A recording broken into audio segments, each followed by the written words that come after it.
Hello and welcome to the 2021 Digital Foundry Graphics of the Year discussion.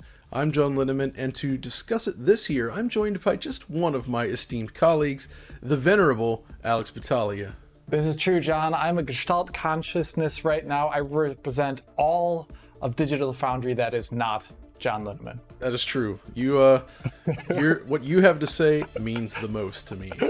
Always. Thank you so much. No, so Richard is busy with other work. Tom is on vacation, and Audie was like, well, I don't want to talk about graphics. I want to talk about Phoenix games, so he is not here for that. And Will, of course, is playing with his keyboards and, benchmarking. That's what he does. His entire pile of keyboards to the ceiling. He's just going through them all right now. That's right. But today we've assembled a list of what we felt were the most visually striking games of the year. Mm-hmm. We have a top 3, but we actually want to discuss a lot more than that. For sure. And so the games we'll be discussing before that, they're presented in essentially no particular order. Because we feel that it's difficult to actually quantify in terms of like, hey, this one is better than this one, when they're all so beautiful in their own unique way. But I actually thought before we get into the games, the first thing I wanted to do was very quickly highlight 2 of the most impressive demonstrations we've seen this entire year. Mm-hmm. The Matrix demo, which was released very recently, and you just completed another video on, and RTX Marbles. Yeah, this is interesting because I think if you were to collapse these 2 together, you're seeing 2 technologies at work. You're seeing one, the power of ray tracing and global illumination in both demos, both in Marbles RTX, which is a path tracer, and Matrix Awakens, which uses lumen, hardware lumen, for reflections and diffuse GI and also emissive materials. And on top of that, you're also seeing extremely high quality assets that do not break down the further you get away from them or the closer you get to them. Marbles RTX is using open subdiv style tessellation to make all these really awesome assets look really great. And of course, the Matrix Awakens is using nanite, which we've talked quite a bit about before. So these are not 2 full games. I think as a result deserve to be uttered in the same breath as full games, which have extremely different scopes and design constraints and much more focus on gameplay, of course, than these 2 demos do. But I just think they show the future of graphics rendering, and I hope in about 5 to 6 years, we're talking about games that look exactly like these demos. I agree, exactly. These are the types of demos that give us a glimpse of essentially the future of graphics. It used to be 3D Mark and the like that did that. Yes. But these kind of take that place, I suppose. For sure. And honestly, NVIDIA has a long history of cool demos like this anyway. Well, to showcase the latest features of the graphics cards, and it's nice that this was finally released publicly, though I still want Marbles at night, which looked even more impressive. Yeah, that'd be nice. But yeah, so those are probably the most impressive visuals that we've seen this year, but they're not actual shipping games, so they don't count in that sense. Yeah, definitely. It's only fair to the developers that have pushed out the actual game. So yeah. But our first game to discuss then is one that actually you covered, Alex, and placed on the list here, and that's Kina Bridge of Spirits. Yeah. And I believe this is the first game from the studio, and it uses Unreal Engine 4. So what do you think about this one? This one is interesting to talk about because I want to put it on the list, not because it's doing anything particularly new in terms of rendering, or because it is even very unique necessarily in the Unreal Engine landscape. It is doing a lot of things that Unreal Engine does already really, really well, but it had a level of polish in it for the, I would say, mixing of art and technology that made it stand head and shoulders above the rest of the UE4 kind of like AA releases I've played this year, and I've played a good couple. I really just want to praise, for example, the animation quality. The team behind this had worked on commercials as well as short animation films in the past, and they have essentially a good understanding of what, like for example, when an animated character moves across the screen, they have a really good sense of the actual length an arm should move when it does, so that it looks semi-stylized at the same time as being believable. That's a really silly way to put it, but essentially they have a very good comic style in the game that also looks really great with the rendering they've chosen. And that applies to other things like the assets too, where in this video I very specifically praised that you could get close to an object and no one object usually looked a lot worse than a one right next to it. Everything kind of gelled together really well. It wasn't just like, you can see sometimes games where like textures and models, there's one really high detail one next to one that's not so great looking. This didn't seem to have that problem at all.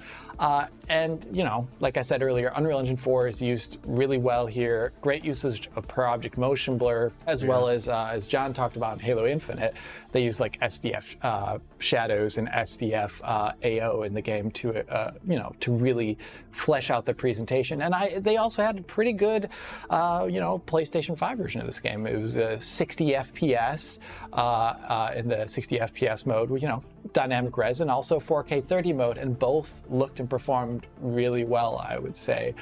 There was some issues in there on PC and on PS5 regarding Unreal Engine stutters, but that's a whole other conversation, and a team of this size, it's really hard to fault them for that. And yeah, I haven't played this one as much. This is one I've wanted to go through when I have some time, but from what I have played, I agree with what you said. It's quite a beautiful game, and it's really cool to see a small team producing something that looks so professional and just polished. For sure. In motion. And you can definitely see the animator's eye behind this stuff. So the next game is one that I covered, but you covered, I would say, more in depth, discussing about its actual visual features, and that is Resident Evil Village, or I guess you could maybe call it Resident Evil 8. John, tell me what really impressed you so much about Resident Evil when you played it. So I've been a big fan of Capcom's new engine that they've been using, the RE engine, yes. or like Reach for the Moon, I guess, or however it was described. I don't know but this is the first game that feels as if it was, although cross-gen, it feels like it was really targeting the newer generation of consoles, or at least pushing the engine in some interesting new ways. It does have hardware accelerated ray tracing, though I would argue it's not the best implementation. But that's not why it's here. What I think that they've done here is created just a stunning, visually dense environment to explore, with a lot of granularity and detail in places that catch the eye. So obviously there's many ways to do detail, right? You can just have like a nice surface that's full of like, imperfections and bumps and ridges, and that's fine. But the way Capcom, I think, approaches their design, it's almost something like they really pay close attention to the silhouette of objects. Yes. The way that the trees and structures and just objects throughout the environment all contrast against one another, so that no matter where you're looking, there's this real sense of care and detail placed into the world.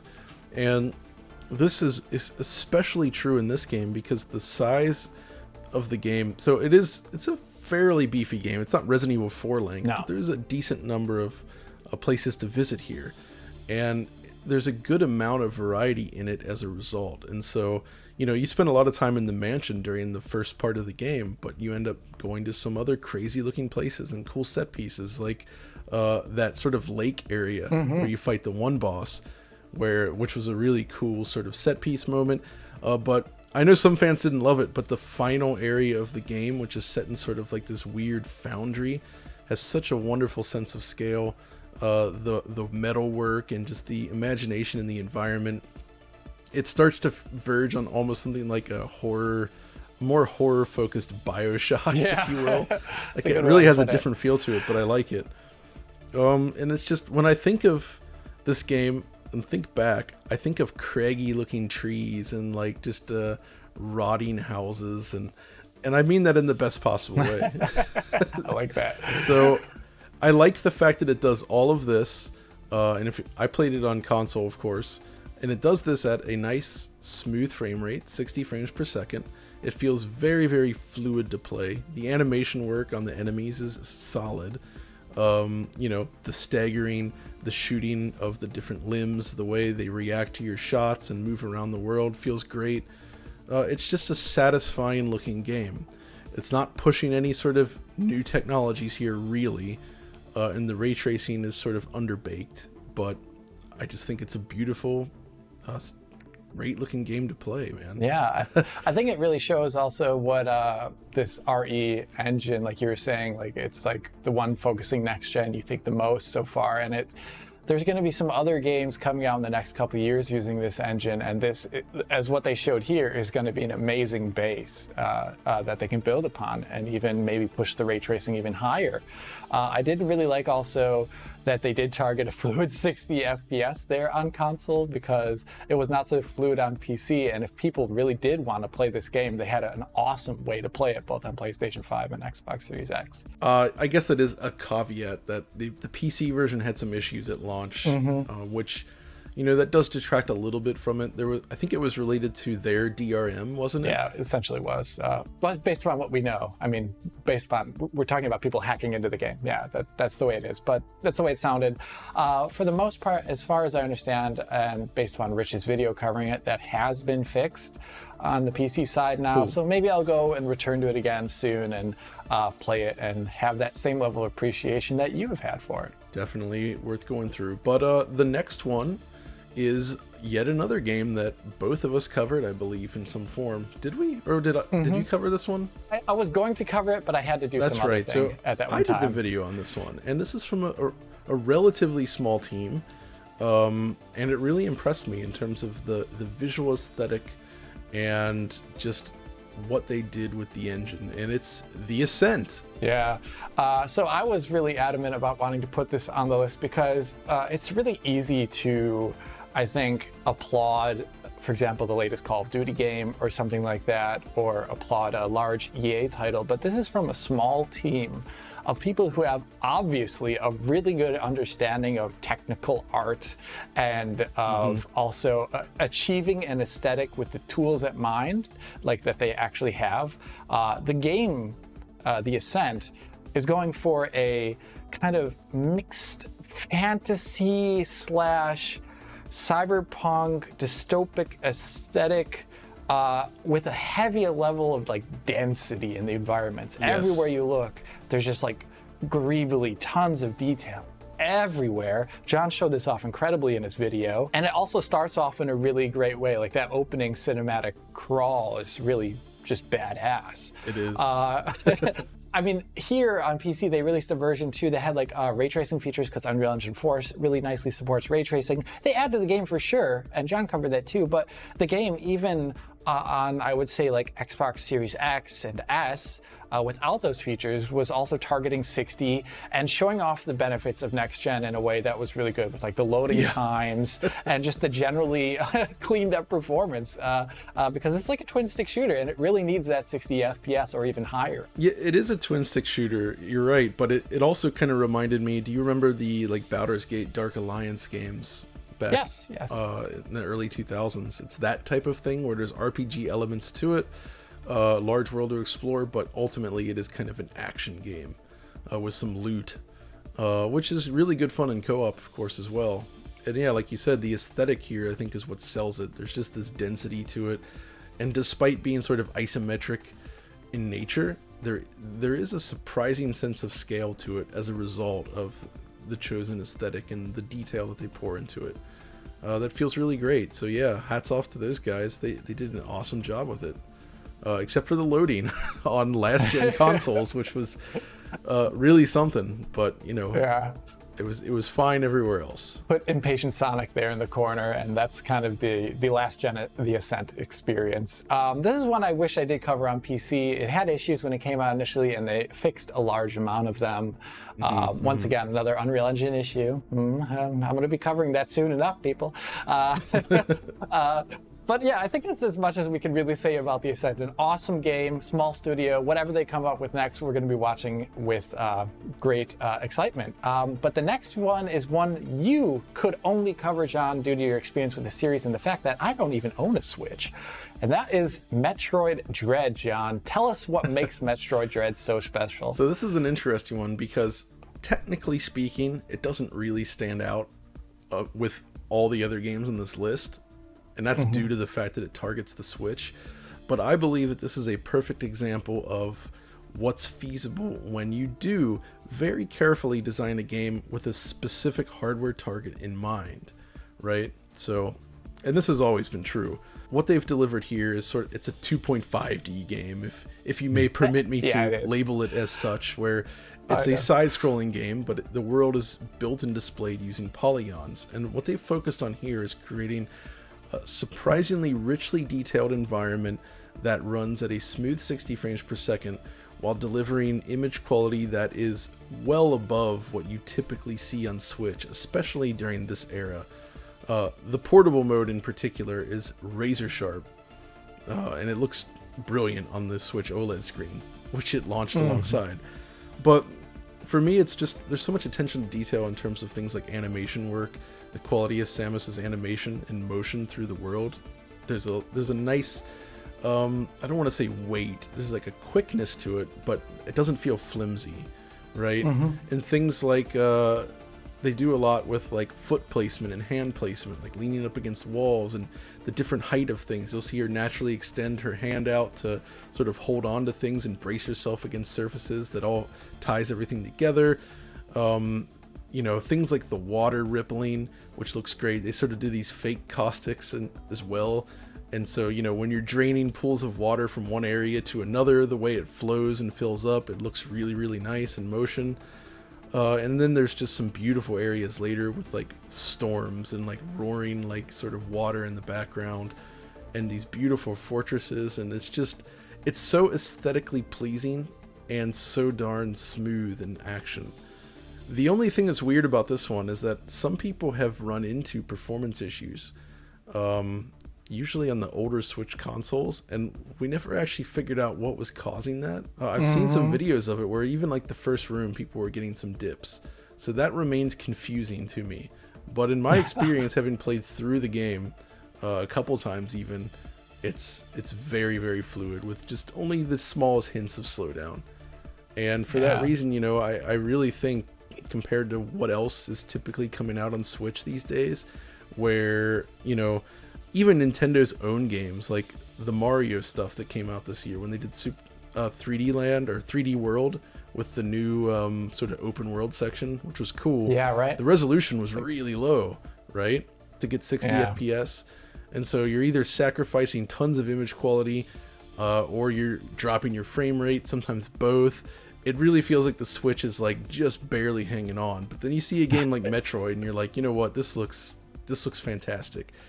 The aesthetic was perfectly designed for this hardware, and that's something that deserves to be commended, I think. So the next one is another game that you covered on the channel. I did not get to cover this one, unfortunately, because I played and loved this game as well. But why don't you tell us about Deathloop? Deathloop. This is an Arcane Leon joint. They just excel at, I would say, selling place. You become intimately connected to the places you visit in this game, and that also applies to all their other games in the past, I would say, where you kind of have to learn an area in and out, and it introduces itself to you in very interesting and visually unique ways. And I'd say Deathloop follows that exact same path. It is a hyper streamlined, nicely thought out, immersive sim style game where you sneak in and, you know, you can also go guns blazing and you have targets to acquire and you can use gadgetry and all these things. But graphically, this is the first time I would say I did like their last game, Dishonored 2 that is, but I felt like still it was missing a little bit of something. And here I think they finally hit the nail on the head. They are using per object motion blur with all these, zany animations they have. They integrated ray traced ambient occlusion and shadows, and they seem to have used it really, really well, based upon my experience with the PC version. And they, once again, I would say, kind of like you described with a Metroid Dread a bit, they realized an aesthetic in a way that just really married well with the technology that they were using. Even the first level looks really different with ray tracing on, and kind of like if you play it without it, it's like, oh, it's a little bit sad actually. Yeah. So it's like I actually like that. That means that they really designed the game with the technology they were using, and that I really liked seeing that. But I mean, in terms of other things that the game does, it's using like it's using the Void engine, which is like a hybrid ATEC 5, 6 branch thing. It's a bit weird, but it ran really fluidly on PlayStation 5, for example. PC, you could really make that thing fly. But once again, kind of like a couple other games on this list, this must be just a year of that, where the launch is a little bit rockier than you would like COVID, in some areas. Right? It's just a COVID experience.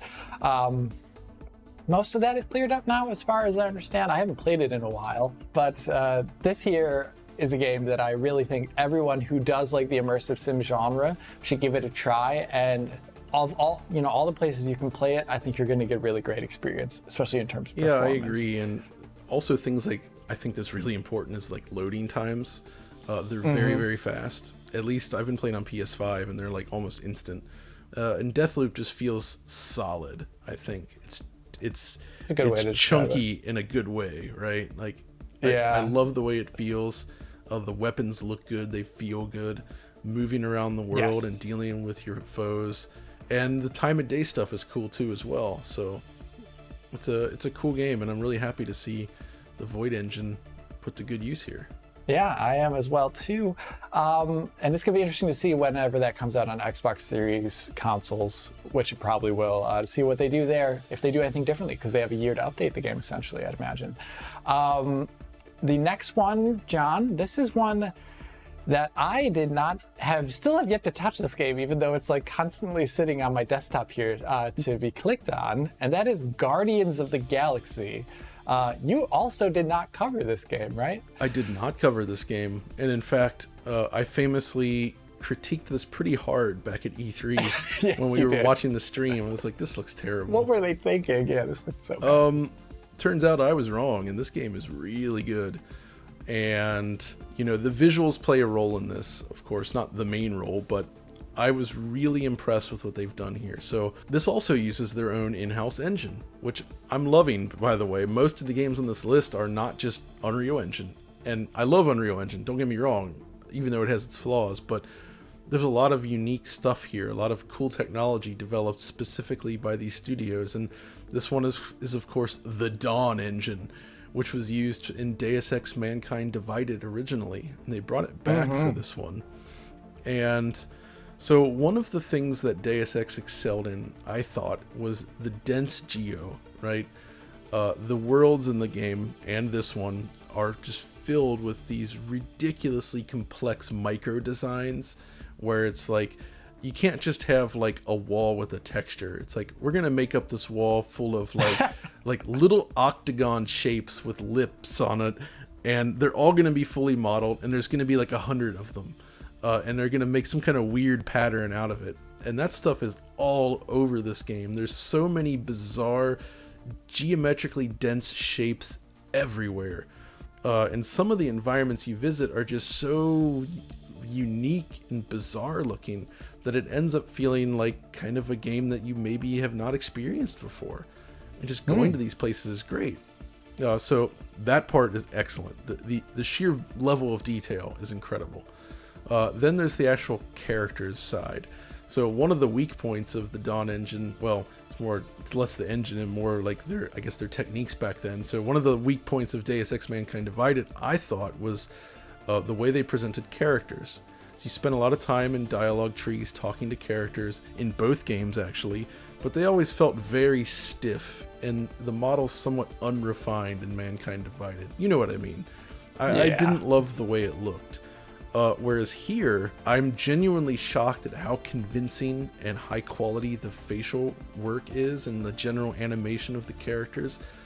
Because the performances here from the actors and actresses portraying these characters are so good. It's some of the best I think I've seen in a recent game, on top of the exceptional writing, and the engine and technology is there to back it up and really sell what they're trying to do there. Plus it has excellent hair rendering, I think, which is really nice on the characters. And then even on top of all that, they still managed to get ray tracing features in the game, which were initially only on PC, but they did bring them to the newer consoles in a patch, which is, always appreciated.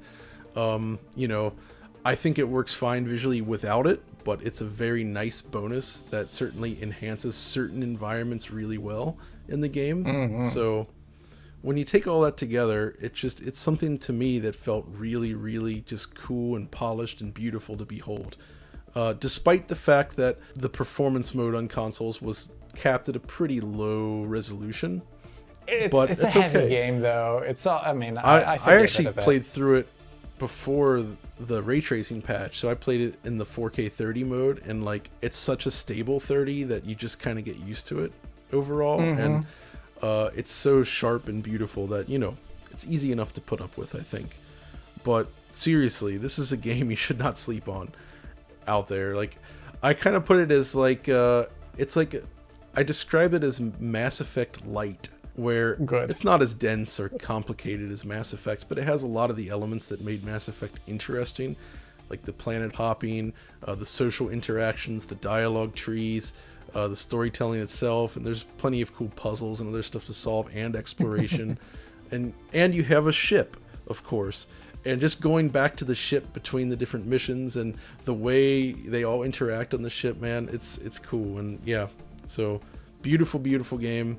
I really can't wait to see what these guys do next, because I would assume whatever they do next will not be a last gen game as well. And while we're talking about unique non-Unreal and non-Unity engines, we should talk about the next game, which is Metro Exodus Enhanced Edition, which you initially wrote on the sheet as Extreme Edition. And I actually think that either name works.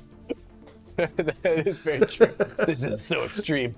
It is extreme because it was the first game, I would say, that put our doubts into a certain corner about the prowess of this current generation of hardware on console, where it is a game using fully ray-traced global illumination from the sun, the sky, all the lights in the environment. And it's running at 60 FPS on those consoles there. And this was as a result of that. Yeah, sure, it is a game with, you know, last-gen environments and some last-gen assets in there too, but they're getting this to run at 60 FPS, something I think if you asked us this question a year ago from today, we would be like, I'm not sure if that's possible. Wait, I don't know about that. It just occurred to me, Alex, that looking at this list, every single console game on here has a 60 frames per second mode, and it's constant or close to it. I'd say that's pretty good progress. That's good progress, and also I would say lays heavily into these games coming onto our list at all in the first place, because fluidity of motion is an important part of graphics. And this game, Metro Exodus, for the most part, nailed it. But just beyond the really great console version of this game, they also released a PC version, which added in a good form of ray traced reflections, updated DLSS to the latest version, had in some other tweaks and enhancements as well as this new RTGI version, which this is really cool because it's one of the first engines that I can really think of that really just emphasized having a real-time time of day in it, but not having to sacrifice so much for it as a result. Because John and I have talked about this in many videos before, but without really competent lighting, real-time time of day can actually be a massive negative for visuals in a game, because it's hard to make certain times of day look good. It's hard to make certain areas of a game look good without really competent lighting. And this game shows it off so well, where if you look at the last gen version and you put it next to the new gen version, I did this in so many videos of mine, you just see, my goodness, the fidelity of this lighting is just so nuts. Yeah, it's awesome. I genuinely think this might still be my favorite implementation of RTGI in a shipping game to date. Yeah, it is. It's such a convincing argument for why ray tracing matters, especially some of those later, like, deserty looking areas, the lights spilling into those otherwise dark huts and bouncing around the room, and it's unbelievable to see it. And by the way, the PC version of Enhanced Edition actually fixed the infamous crash bug that I had run into. Oh yes, that one. Where I was unable to complete the snowy area where you jump on the train at the end. It crashed on my machine no matter what. I was never able to get past that in the original version, so I dropped it, never played any more of it until we got this version, and then I actually jumped back in and played some more of the game, and it actually doesn't crash at that point. So yes. Yeah, that's good to see. It's good to hear. Yeah, it fixed a lot of issues with the initial release. They kind of done this in the past where they enhance older versions of their game and re-release them. And this one was also for free. That's one thing we also have to talk about here, just really quickly, that they brought this out for people who already purchased this game for free. And, you know, this is them making a huge bet about current generation technology. This only runs on something with ray tracing. And I think they're awesome for doing this. And the fact that they're such a, you know, using their own tech, a smaller studio, probably don't have as large enough budget in comparison to something like other things that we'll be talking about later on in this video. They did a really impressive job. And I guess, like we said with other games on this list, they built a basis for the technology. They've proven it. Ray Trace GI on consoles running at 60 FPS. They can take this now and run with it. I'm pretty sure their next game will be one that'll be targeting 30, but offer a 60 FPS mode, kind of like this one here, because I think to really push things really, really far, they're going to want to at first focus on like fidelity of objects and things like that, something that lacks at times in Metro Exodus for sure. And I can't wait to see what they come out with next, but it's going to be a while. You know, it's going to be a while. I think so. Now, the next one on this list, John, both you and I covered it. I covered it twice in 2 different videos, and you kind of almost covered it twice a number of times as well, too. And that is Forza Horizon 5. I'm going to hand this baton off to you here, but I also have some stuff to say about it. Tell me, John, what impressed you the most about Forza Horizon? Forza Horizon. Forza Horizon. It's no secret I love the series. It's really great. Yeah. And I actually think this is one of the best installments yet. And this is clearly an evolution of their technology. There's nothing like groundbreaking here necessarily, but they've made some really nice changes, I think, that I really like. First of all, just one of the issues in the past was the sort of geometric density of their sort of world map, where, you know, like rock formations and the general flow of the hills and the way the trees are placed and everything interacts. It was always a little bit sparse, like still beautiful, but sparse.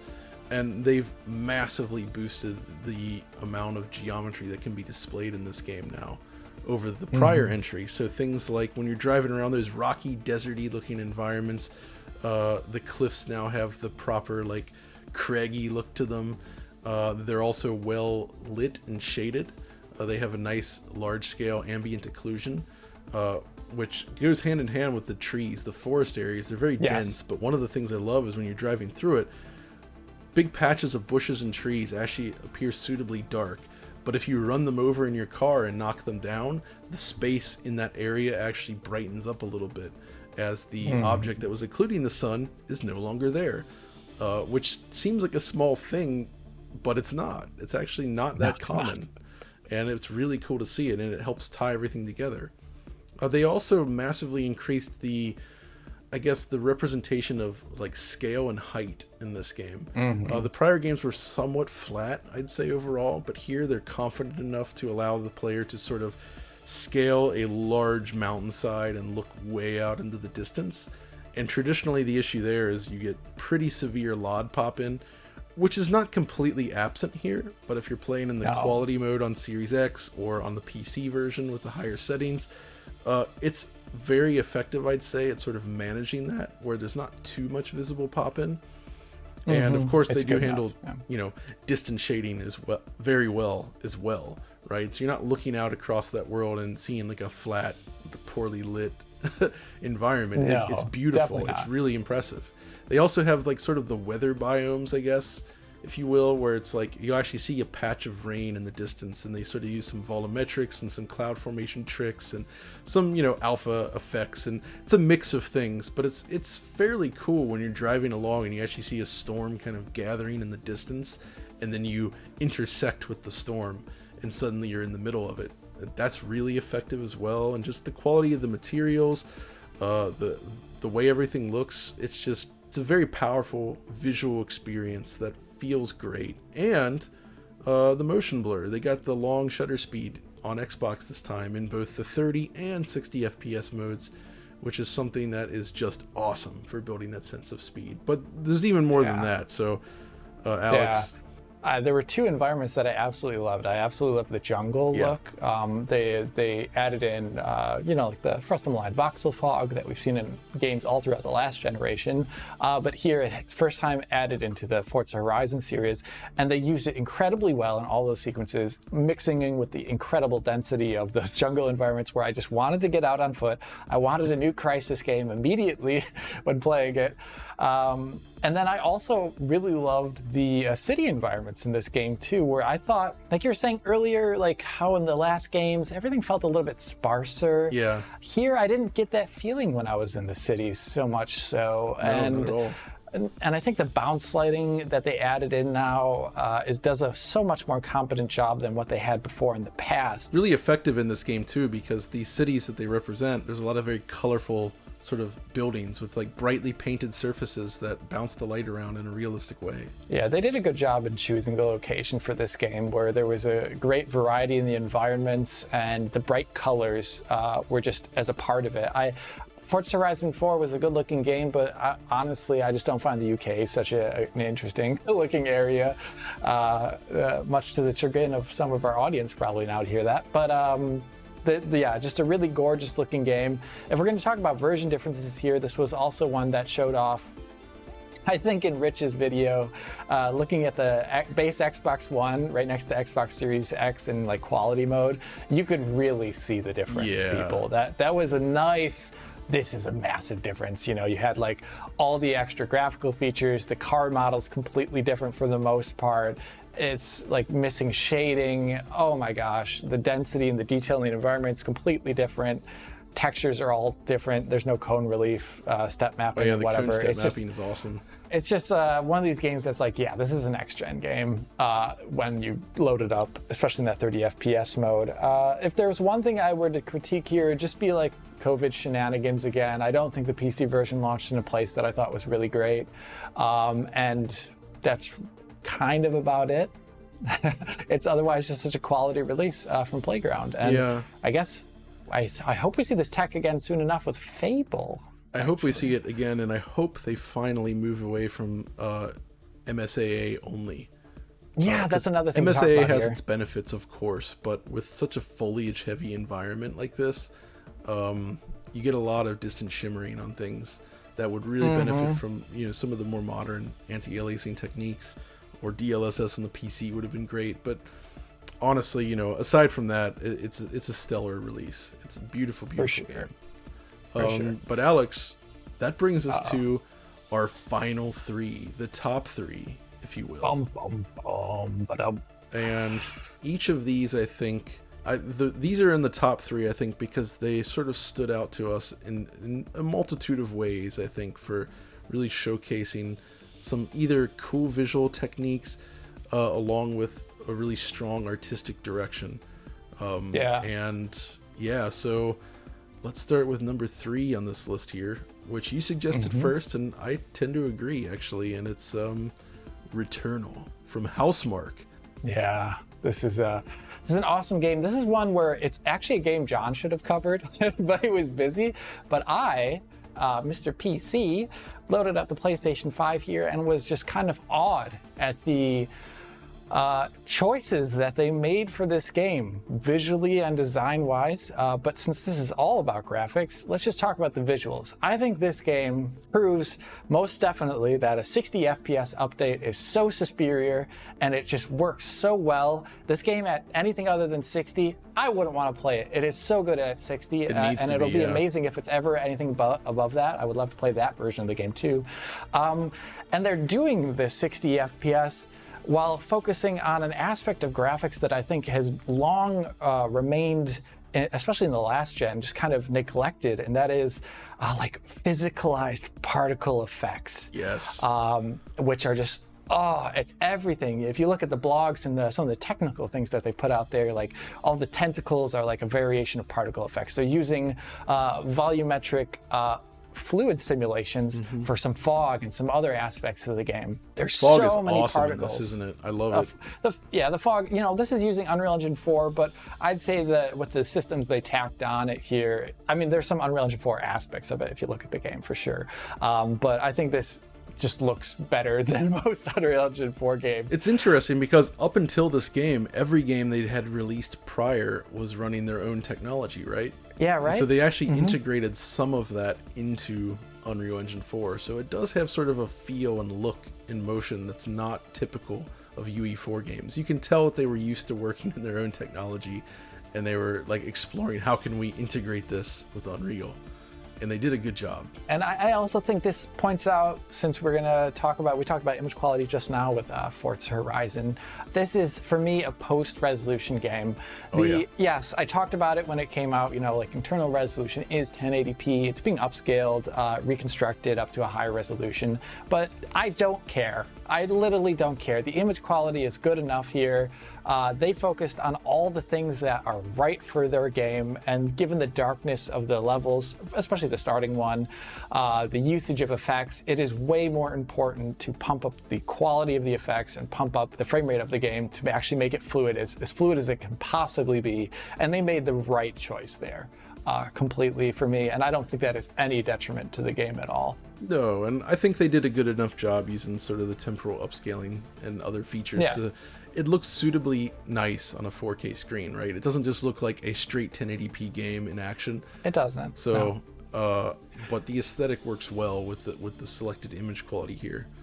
But yeah, man, it's just some of those fights, especially like the second boss with that huge flying thing and the way he rains down particles on you, and just it's such an epic moment, and just the structure and design. And I also have to compliment them on the way they pulled off the sort of randomly generated nature of the world. I don't typically like that in games, and the reason I don't like that is because it has a huge impact on the quality of the map design. But here, obviously, they've built a whole selection of pieces and rooms and areas that you'll visit, and then it sort of randomly generates how they're pieced together. But somehow every time it regenerates, it feels surprisingly well crafted.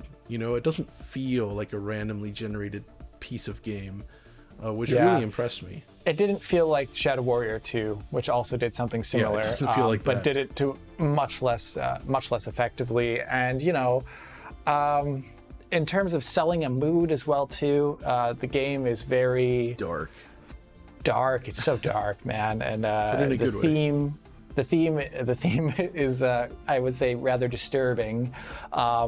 And the visuals are all pushing that at all times. It's a game crafted that just felt really crafted in a wonderful way. And I hope to see it on PC someday, because I would love to play it. I bet it'll come to PC at some point. Yeah, I feel like that's almost certain. But I'm really happy for Housemarque for delivering this game, honestly, because it sounded like things weren't going that well for them prior to this. And a lot of their prior games hadn't done as well. That's why they put up that Arcade is Dead blog post like 3 or 4 years ago, because they decided to shift into something else. Yet, despite that, I do think Returnal carries a lot of those elements forward. So they're still tapping into their heritage, but delivering something unique and new. It's pretty much the best possible thing we could have hoped for from a new Housemarque game. And yeah, congrats to them. So yeah. Actually, the next one is another one that you put on the list first, and I agreed with you, because my goodness, is this ever a fantastic demonstration of some beautiful ray tracing in action. And that's Lego Builders. Lego Builders Journey. Lego Builders Journey. That's what it is. Yes, it's a small little indie project actually that came out earlier in the year, and I played around with it as well after your awesome video on it. Yeah, it's amazing. This is a very kind of like Housemarque. I think this is a small team of people who, or even like the Ascent, of people who understand tech art. Yes. It's just like they just get it. They just like.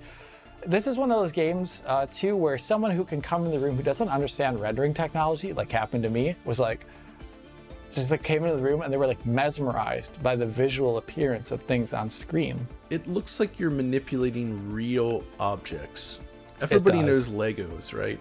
And the material response of the Lego pieces, the virtual Lego pieces, it just feels correct. It's awesome, man. I loved playing through this game. It's not very long, too, so anyone out there right now can go and enjoy it themselves. I don't even think it has a very high asking price, honestly.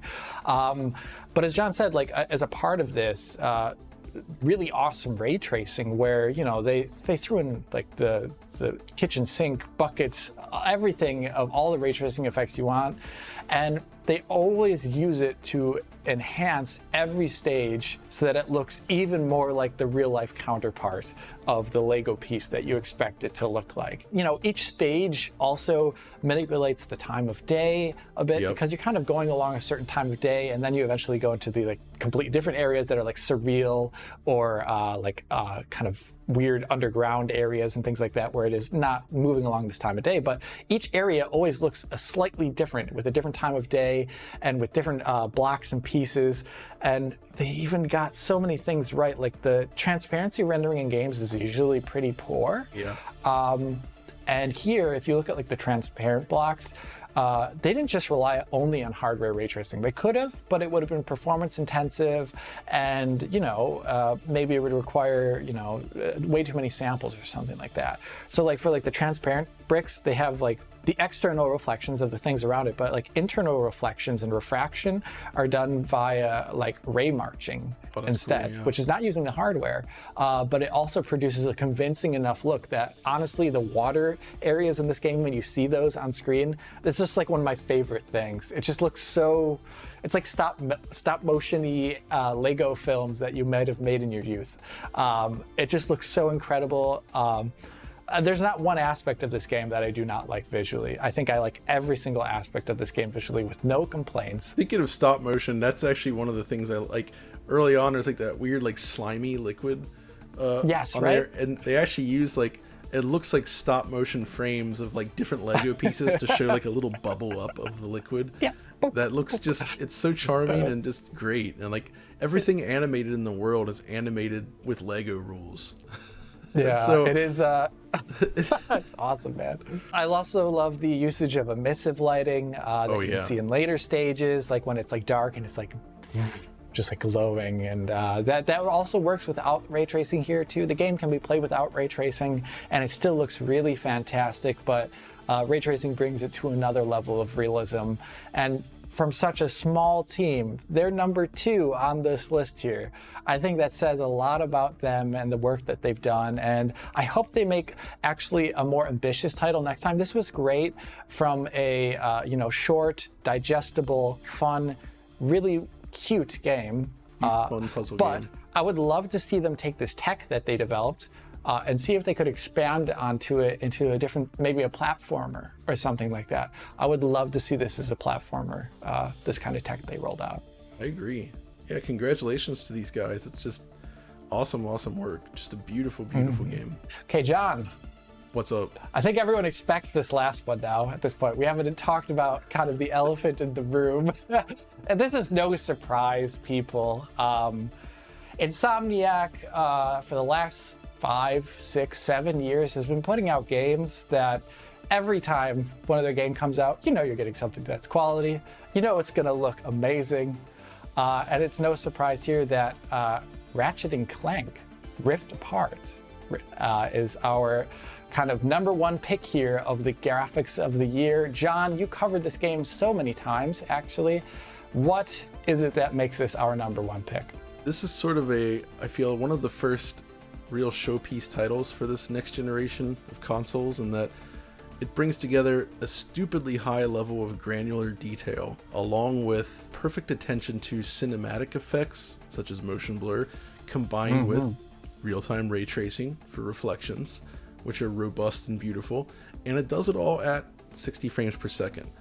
Yes. Or optionally 40 frames per second if you like, which is actually pretty good. Or optionally 30 frames or per 30. second. The choices are interesting, but the fact that they were able to achieve a level of detail and granularity in a game like this with ray tracing enabled at 60 frames per second and have it be this stable while also doing just huge levels with like so many breakables and particle effects everywhere, while showcasing a lot of the sort of like world swapping mechanics. And I've heard a lot of chat about that, where it's like, oh, you know, old games could do that too, and it's not untrue. It's just, it's not that swapping between two different maps on its own hasn't been done. It's the fact that they're doing it with this level of assets. It's the amount of data that they're moving that makes it impressive. It's not the portals, it's like the levels where you're basically hitting a button and it just instantly switches to another completely different looking map. That's pretty darn impressive, I'd say. I'm really impressed with how Insomniac's evolved over the years with just their overall presentation and quality of animation, where it's just everything moves so beautifully. It really starts to look like a feature film. In fact, in that video, I compared it to the Ratchet and Clank CGI film from a few years back, and in many ways, the game actually looks better. Like, technically, I'd agree. if you look real close, you might have a little bit more rounded geo on some characters, you know, if you pull the camera up close, just because you don't have to budget that as much when doing a pre-rendered film. But in terms of like the way they did their materials work and just some of the lighting choices, I feel like the game is just more visually striking all around. It's top tier, and you can tell that this was a game that was crafted very specifically for the new generation of consoles, right? I don't believe you will ever see anything like this running on the PS4. It would be cool to see a PC port, because Insomniac's engine does exist on PC because they did VR games. That'd be fun if they did that. I don't know if Ratchet and Clank is necessarily like viewed as like, oh, this is a perfect PC game or not, but I still think they should do it, because I think people would be impressed. Yeah, I think that would be a great way to expand the series. But I want to talk about some other very specific things in the game that it does well. Yes. So, last gen hair. Let's talk about last gen hair. So last gen, you know, you got your hair cards. You got your really stippled hair. Usually, it's like lower res. It's like reconstructed up with TAA. It's kind of grody. It's like 1080p. Less. Doesn't look too great. This game, it has the main character with his bushy little tail and all of his little hairs right there, front full center of the screen, and they're not afraid to show it. This is something in the past that you'd be like, oh God, we have to have this guy on screen now. No, they render, you know, splined hair that mixes in with that really cool shell technique that is ancient at this point in time. And it's really well constructed, where, you know, I think they talked to you about this, John, where if you pull them out with like the hair, like the density of the model is just like a level of a last gen game almost in some areas. He's just like such a dense and beautiful model that applies to Clank as well, just really well rounded.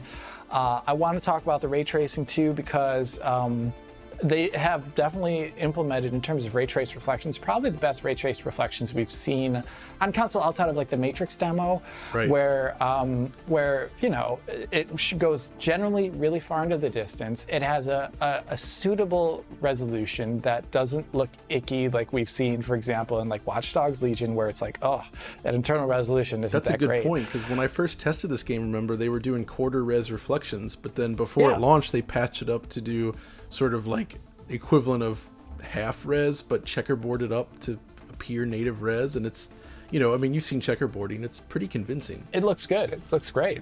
You know, and then stability of performance, using their equivalent of temporal anti-aliasing, upsampling, leveraging it, leaning into it a bit to make sure that performance is generally really, really steady, especially in the 60 FPS mode. There's just a lot there. It's kind of, it's in the 1080p to 1440p range usually. And the temporal upsampling that they use there is quite effective at making it still look suitably nice on a 4K screen. But also, that 40 FPS mode I mentioned, they're the first developer to do this in the console space. And I really want other developers to take notice of this, because for anybody using a modern, you know, HDMI 2.1 screen, running a game at 4K at 40 frames per second, it doesn't increase the frame budget high enough to really make it's an easier target than 60. And although it only sounds like, oh, it's only 10 more, it's actually exactly halfway between 30 and 60 FPS in terms of frame times. So it actually feels very smooth. So you basically can get what feels a lot better than 30, but you're getting that quality mode presentation basically. So it looks close to native 4K. most of the Yeah, it's time, great. and you retain the ray tracing.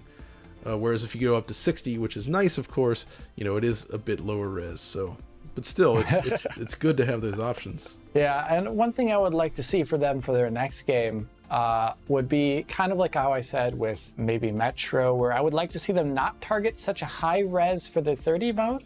Yeah. Because their 30 mode was, I mean, it had, like you mentioned, DRS ranges there, but they were pretty rare. But it was still like 1800p to 4K. Yeah, they tried to keep it I would high. actually see them. I would like to see them actually target a little bit lower and push the visuals even more for their next game, just to see what they can do with it. Because if they already got ray tracing reflections working this well, maybe they could add in something else in there too, and really push the bar even further, which they do. They release the game every 2 to 3 years at this point, and it's always pushing the bar in some way for visuals. So can't wait to see what they produce next. They're an impressive studio in how efficient they are and how quickly they're able to release games while still making sure that they're, really solid products. I think Ratchet probably launched with the most amount of bugs in a recent Insomniac game. Nothing too bad, but they were there at launch. They've since been patched, and I think that's down to essentially most of the development was done while working from home. So that's brutal. That was a learning process, I'd imagine, for them. But yeah, top tier technical talent. So the 4 T's, that's what we're talking about here. I almost feel like their investment into ensuring that they have probably the best ray trace reflections on a console to date probably stems from what happened with the whole Puddlegate situation with Spider-Man. Oh my God, yes. Where it's like, we've got to show these people. We can do reflections. I will never forgive the internet for that. That was so dumb. Really dumb. It was top tier dumb. But yeah, let's end on a positive note here and say, Insomniac Games, we really love what you produce, and very well deserved #1 spot here. Absolutely, congrats. But I think that's going to do it for this discussion. We talked about a lot of games. Everything on here is awesome. They look amazing. There was a lot of good quality this year. I wouldn't say by and large boundaries were pushed in any specific way, but it's a really strong first year showing for this new generation of machines, where you're just seeing such smooth performance in addition to really high quality visuals, and that's the key. Like I said, everything here has a 60 FPS mode, and it sticks to that target pretty consistently on the console platforms. And then of course, a lot of these games are also on PC and really good there as well. So it's great to see. It feels like we're in a really nice sweet spot in terms of technology, where you've got that smooth performance, plenty of polish, yet still very impressive visuals. And it'll be curious to see where we go from here as cross-gen becomes less common. I do think stuff like the Matrix demo sort of hints that the return of 30 FPS is in the cards. We'll have to see how that shakes out, but for now, it's looking pretty good. So thanks for joining me to discuss this over the past hour, Alex. I appreciate it. Well, of course there, John. And I love my job. What can I say? Of course. And you're the man for it. So, and Tom, have a good vacation. Rich, enjoy your other work. Enjoy your other work. But I think we got through it. I'm happy. That was a lot of fun to discuss. And thanks to everybody that actually made it this far in the video. And thank you to everyone that's been watching Digital Foundry all year long or before. We have a lot of cool stuff coming up in 2022. The release calendar looks good. Lots of technology it's constantly evolving. Many more rays will be traced. Alex is very excited. It's happening. You can't stop it. The rays will keep going. Stop it.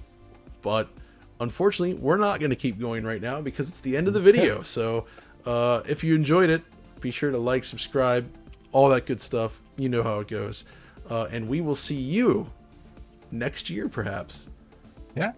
Bis dann. Until then, take care.